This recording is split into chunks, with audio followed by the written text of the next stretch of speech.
ফরজ গোসলের সঠিক নিয়ম হলো, কারণ গোসল ফরজ হলে সর্বপ্রথম কাজ হলো শরীর এবং কাপড়ের যেই জায়গায় নাপাক লেগে আছে সে নাপাকটা ধুয়ে ফেলা। কাপড়ের লাগলে সে কাপড়টাকে আলতো করে কাপড়ের যে অংশে নাপাক লেগেছে সেই অংশকে ভালো করে ধুয়ে নাপাকটা দূর করে ফেলা। শরীরে লাগলে শরীর ডলে ধুয়ে ফেলা ওই অংশটা। এরপরে দ্বিতীয় কাজ হলো ঠিক যেভাবে আমরা অজু করি ওইভাবে অজু করা। 2 হাতের কবজি পর্যন্ত 3 বার ধুয়ে 3 বার কুলি, গড়গড়া করে কুলি, এবং 3 বার ভালো করে নাকে পানি দেওয়া। এরপরে মুখমণ্ডল ধোয়া পুরা, হাতের কোণে পর্যন্ত 3 বার 3 বার ধোয়া, মাথা মাসাজ করা। এইটুকু করে এরপরে মাথার উপরে পানি ঢেলে, কাঁধে পানি ঢেলে পুরো শরীর ধুয়ে এরপর উত্তমরূপে গোসলের পর কাপড় চেঞ্জ করে তারপরে পাও টাকনো সহকারে ধুয়ে বের হয়ে চলে আসলে অজু প্লাস গোসল একসাথে হয়ে যায়।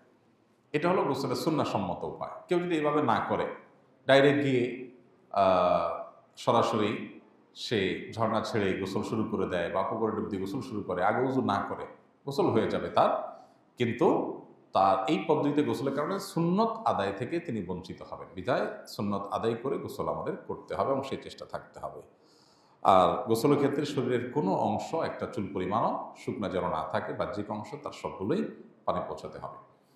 কি কি সমস্যার সম্মুখীন হলে একজন মানুষ তায়াম্মুম করবে, তায়াম্মুমের সঠিক পদ্ধতি জানতে চাই।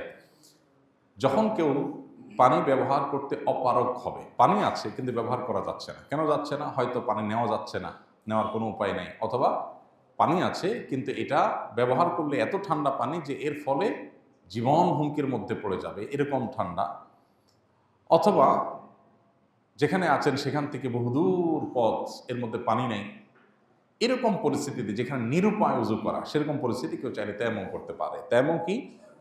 মাটি বা মাটি জাতীয় যে জিনিস আছে এগুলো দিয়ে হাতের তালুতে মাটিতে হাত ফেলে, 2 হাত ফেলে, এরপরে অতিরিক্ত ধুলাবালি তাকে ঝেড়ে ফেলে দিয়ে প্রথমে মুখমণ্ডল, যেই যে জায়গা উজুতে আমাদের ধুইতে হয় তার পুরো অংশটুকুতে ওই হাত দিয়ে মাসা করা।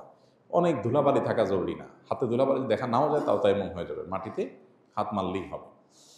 ঠিক একইভাবে দ্বিতীয় দফা আবার মাটিতে হাত মেরে 2 হাত যতটুকু ধৌত করতে হয় কোণে সহ, ডান হাত বাম হাত মুছে ফেললেন, বাস তায়াম্মুম হয়ে গেল।